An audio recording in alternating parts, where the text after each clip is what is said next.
Widya, mahasiswa Politeknik Negeri Jakarta, program studi Keuangan dan Perbankan Syariah. Video ini bertujuan untuk memenuhi tugas mata kuliah Ekonomi Moneter dengan dosen pengampun Bapak Darna. Maka dari itu, saya akan membahas mengenai teori permintaan uang dalam Islam. Namun, sebelumnya saya akan membahas sedikit tentang teori permintaan uang di dalam konvensional.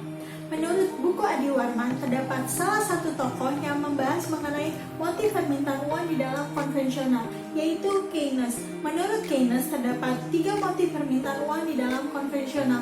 Motif yang pertama yaitu transaksi. Permintaan uang muncul untuk memenuhi berbagai macam kebutuhan untuk transaksi. Lalu, motif yang kedua yaitu berjaga-jaga. Permintaan uang muncul untuk memenuhi kemungkinan-kemungkinan yang tak terduga. Dan yang ketiga yaitu spekulasi. Spekulasi di sini lebih bersifat untuk mendapatkan keuntungan berupa tingkat suku bunga, baik di pasar komoditas, pasar uang, pasar modal, maupun pasar valuta asing. Namun di dalam Islam, spekulasi ini tidak diperbolehkan. Telah tertuang di dalam Al-Quran yang berbunyi, "Wahai orang-orang yang beriman, sesungguhnya minuman keras, berjudi, berkorban untuk berhala, mengundi nasib dengan anak panah adalah perbuatan syaitan. Maka jauhilah perbuatan-perbuatan itu agar kamu mendapat keberuntungan." Surat Al-Maidah ayat 90. Maka dari itu, adanya teori permintaan uang dalam Islam yang merupakan jumlah uang yang diminta oleh masyarakat bertujuan untuk transaksi dan berjaga-jaga. Terdapat 3 mazhab yang membahas mengenai teori permintaan uang dalam Islam. Mazhab yang pertama yaitu mazhab Istiqoduna. Tokoh yang terkenal yaitu Bakir Asyadar. Menurut mazhab ini, terdapat 2 motif permintaan uang dalam Islam. Motif yang pertama yaitu transaksi.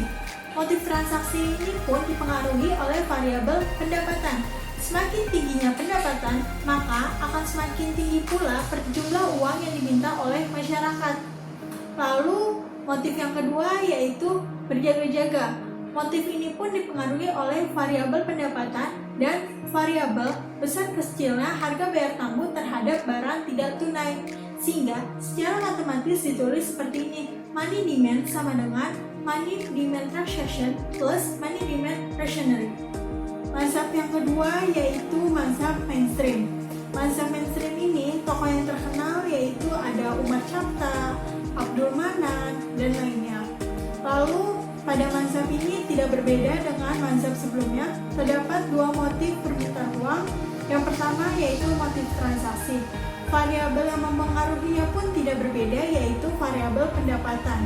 Yang kedua ada motif berjaga-jaga. Terdapat perbedaan variabel pada motif tersebut, yaitu motif pendapatan dan yield. Yield di sini merupakan pajak terhadap aset menganggur.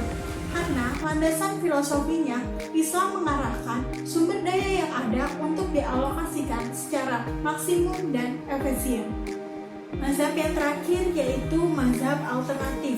Tokoh yang terkenal yaitu Timur Quran, lalu ada Muhammad Arif. Dan pada mazhab ini hanya terdapat 1 motif permintaan uang, yaitu motif transaksi. Motif transaksi ini merupakan jumlah uang yang diminta masyarakat menggambarkan volume transaksi pada sektor real.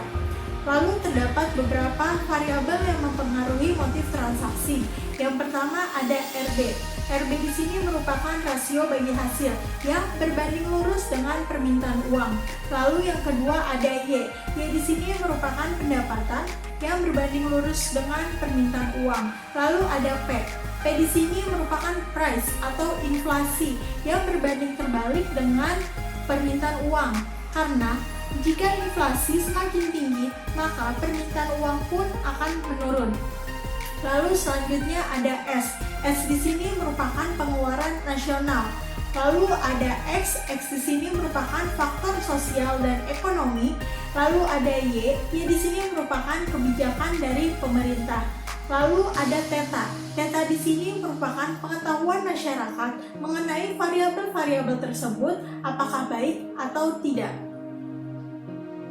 Jadi, bisa ditarik kesimpulan bahwa terdapat perbedaan antara teori permintaan konvensional dengan teori permintaan dalam Islam.